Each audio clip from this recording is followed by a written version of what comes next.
My mother-in-law ordered a new storefront sign for my bakery 3 weeks before opening, with a different name on it than the one my business partner and I had trademarked, printed, and painted on every box we'd already shipped.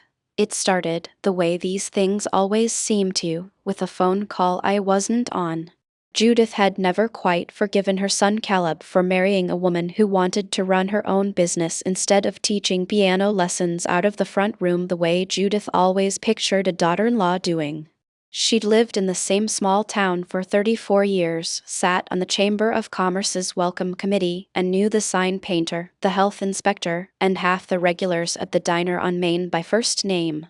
She was not used to a decision in that town being made without her hearing about it first, from her. The first sign of trouble came the week we signed the lease.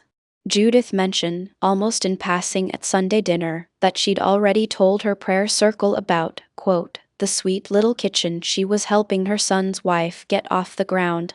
I hadn't asked for help getting it off the ground.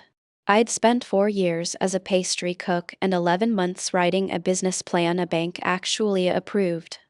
I smiled, said something non-committal about the lease paperwork, and didn't correct her in front of the table. Caleb caught my expression later in the car and said what he always says, that she means well, she's just proud. I told him I thought it was sweet that she was excited, if a little presumptuous, and let it go for the night.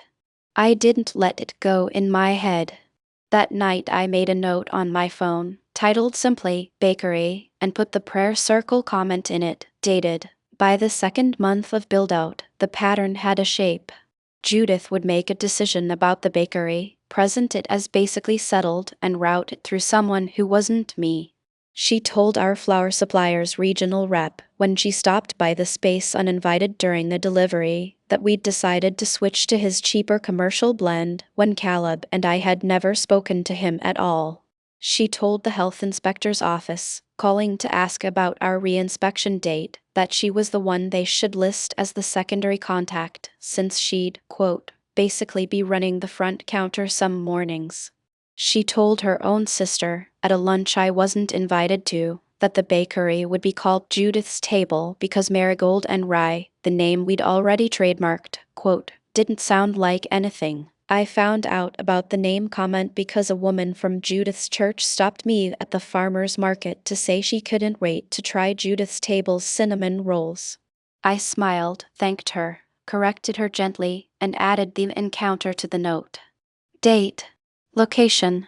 Exact phrase used. Timestamped, the way I'd started timestamping everything by then. Caleb kept saying the same thing every time I brought it up. She's just excited, she means well. I noticed he said it faster each time, like he wanted the conversation over before it really started. I didn't push harder. I kept documenting instead, because I've learned that people who genuinely mean well don't mind being asked to slow down, and the people who don't mean well always find that request unreasonable. The sign was the fourth incident, not the first, though it's the one that made me actually sit down and decide what I wanted to do with the note. I'd gone to the sign painter myself, 3 weeks before opening, to check on the storefront lettering, Marigold and Rye in the gold serif we'd approved from the proof. The painter looked confused and pulled up a revised order, submitted the week before, listing the business name as Judith's Table, paid for in full, with a note attached reading, quote, my daughter-in-law keeps changing her mind, please use this version, final. I called Caleb from the sidewalk outside the sign shop. He was quiet for a second, then said he'd talk to her. I told him not yet, that I wanted to see how far this actually went first, and I meant that, because by then the note had 31 entries and I was starting to want the full picture before I used any of it. 2 weeks later came the newspaper. Not a piece we pitched. We deliberately held off on press until after our soft opening, specifically because Judith had already tried to arrange one reporter friend for the ribbon cutting. The town paper's business section ran a preview item anyway, quoting, and I still have the clipping, quote, longtime local Judith Hargrove, who is opening a new bakery downtown with her son and daughter-in-law's help. My name appeared once, in the caption under a photo of the oven I'd financed alone. Caleb saw the article before I did. since the reporter had emailed him the draft for a fact check he'd never asked for. His first reaction, he told me later, was a flat, "That's not even close to right," in a tone I hadn't heard from him before in the 2 years we'd been together. I called the reporter myself, explained the actual ownership structure, and got a correction printed the following week, small, on page 6, but printed. I didn't tell Judith I'd seen the first version. I wanted to see whether she'd bring it up herself, or whether the correction would simply run without comment. The way the sign and the flower rep and the health inspector call had each arrived as a surprise, always framed as help, never once as a request. She never brought it up, which told me everything about what would have happened if that first article had run uncorrected. 10 days before opening, the flower showed up wrong.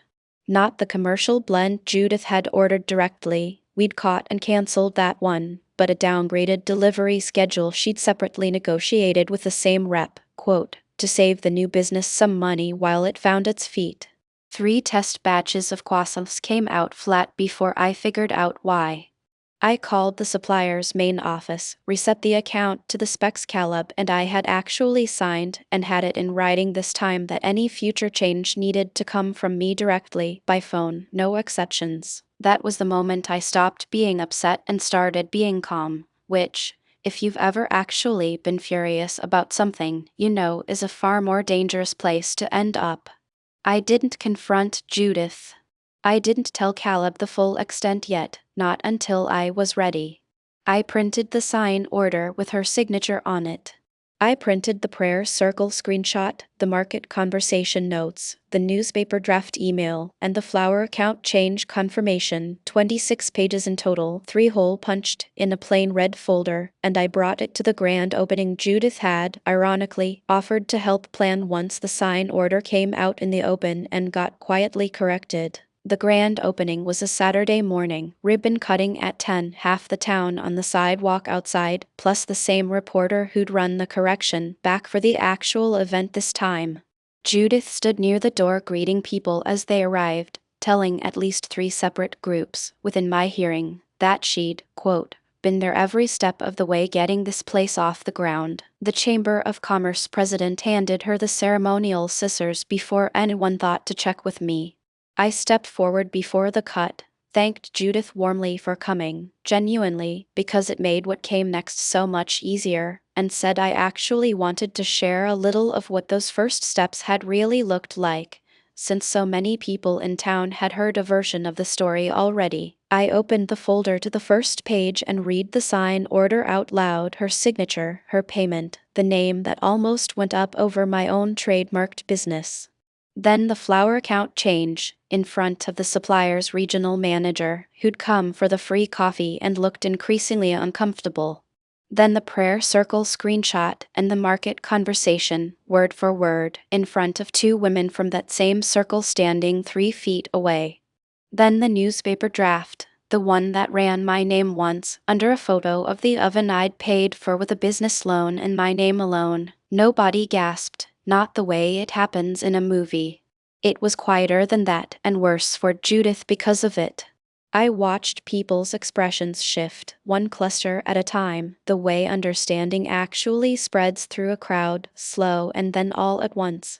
Caleb's father, a man I'd exchanged maybe 50 words with in 2 years, stepped forward from the back of the small crowd and asked, in front of everyone, to see the sign order for himself. Judith tried to say it was all a misunderstanding, that she'd only ever been trying to help, the same phrase she'd used in every single entry in that folder.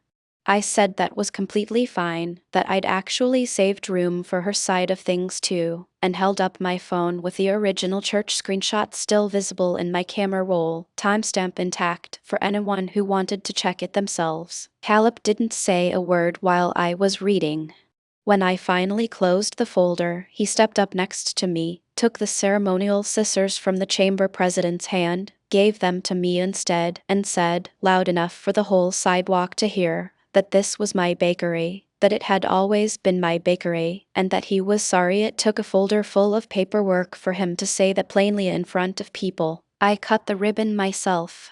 Judith left before the coffee ran out, walking quickly toward her car with two of her prayer circle friends trailing a careful few feet behind her, not quite catching up. She sent Caleb a long message that night about how humiliated she felt, being exposed like that in front of half the town. He didn't respond to it. Neither did I. The folder had already said what needed saying. Marigold and Rye opened on schedule under its actual name, with a line out the door by 8 the following Tuesday. The reporter ran a second piece, unprompted, this time crediting the right owner in the actual headline. Judith visited the shop once, 3 weeks later, ordered a coffee to go, paid for it in cash without saying much, and left without asking for a tour of the kitchen she used to describe to strangers as hers. Judith called Caleb 2 months after opening. Not to apologize, not exactly. She said she'd had time to reflect and wanted to, quote, move forward as a family, and could everyone please stop bringing up the ribbon cutting every time she tried to be supportive. Caleb told her he hadn't brought it up once since that morning. She had, in that very sentence, and he told her so. She tried a version of the same thing at Thanksgiving, 5 months later, standing in her own kitchen, telling Caleb's uncle that the whole sign business had been blown wildly out of proportion by people who liked drama. Caleb, standing right there holding a plate of stuffing, said he didn't remember it that way at all, and that he'd read every page of that folder himself, twice, and didn't think there was anything left to argue about. Judith changed the subject to the gravy. What actually shifted, more than any single conversation, was how Caleb started handling things going forward. Any decision that used to quietly route through his mother now came to me directly, first, every time, without my having to ask twice. When Judith offered to help plan the bakery's 1-year anniversary event, Caleb thanked her and told her we already had it handled. She didn't argue. I think, in her own way, she'd finally understood that the folder was never really about a sign or a newspaper caption. It was about who got to run the business that wasn't hers to name. Caleb's uncle still tells the ribbon-cutting story at every family gathering, usually to someone new, usually starting with, "You have to hear what she did at her own grand opening." I let him tell it. It's a better story from someone else's mouth anyway, and every time he gets to the part about the sign order, somebody at the table always asks the same question. Did you really read all of it out loud, right there on the sidewalk? I did. I still have the folder. I've never needed to open it again, which is, honestly, the entire point of having kept it in the first place. The folder still lives in a drawer under the register at Marigold and Rye, not because I think I'll ever need it again, but because it's a good reminder of something I actually believe now.